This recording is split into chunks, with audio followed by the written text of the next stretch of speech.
Welcome back to the EWI Den. This is a follow-up video to yesterday's EV Nerd plus Garageband. Bob had a question about, can you export Midi from Garageband? And Garageband is not really set up to do that, but there is a workaround, and I'm going to show you how to do it. So here's Garageband, and I've already set up a EWI track with the EV Nerd synth installed. And the first thing we're going to do is create a Midi clip. So I'm just going to play C major scale, 1 octave up and down, quarter notes, so we have something to work with.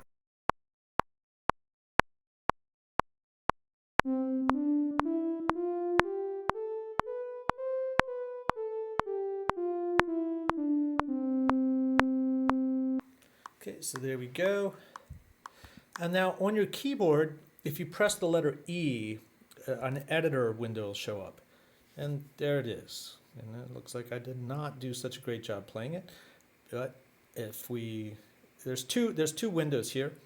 There's a MIDI screen where you can see, and then there's a score. And then over here on the left, you can see there is quantization. So let's just quantize it as quarter notes. There we go. Now it looks good. So that's good. We're going to keep it and say that's okay. And we're going to move on. So I'm going to press E, close the window. And now what we're going to do is we have to turn this clip into a loop. So up here on the right-hand side, there's a loop browser. So we're going to open the loop browser so we can see what we're doing. And then we want to make sure this clip is selected. Here, I'm going to click off of it. That's not selected. I'm selecting it. And the shortcut for this is Control, Shift, and the letter O.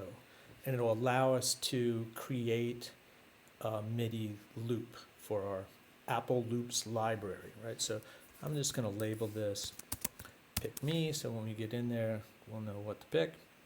And we're creating the loop. And feels like we did that.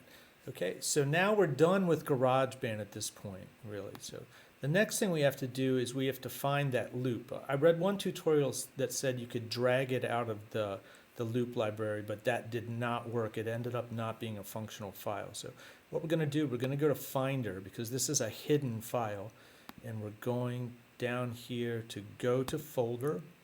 And I already have this typed in. I'll put this address in the description so you can get to it. And we're going to go to this. This will take us to the Apple Loops.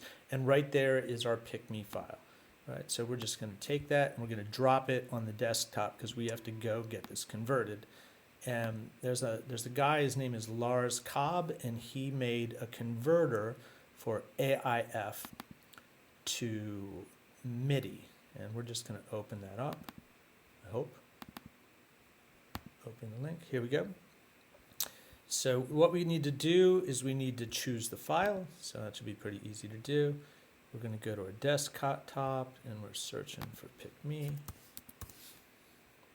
Oh, it's not showing up. So here, I'm going to move it because sometimes that happens. Desktop. There it is. Okay, we're going to open it. And it's showing up in here. So we're going to say to convert it. And it gives you a little zip file. That goes right to your download folder. So I'm going to click the zip. And now I'm going to grab the Pick Me. I'm going to slide it to my desktop. And now this should be a MIDI file that's usable with a notation program. So you could go to, I don't know, maybe noteflight.com or something like that. But I'm just going to open it with Finale. Use Finale's keys. Quantize. I like to always just do one under. Yeah, this looks all good. So we're going to see what we get. And there we have it. It is written down 1 octave C scale in quarter notes. So we have been able to successfully export a MIDI file that's usable out of GarageBand.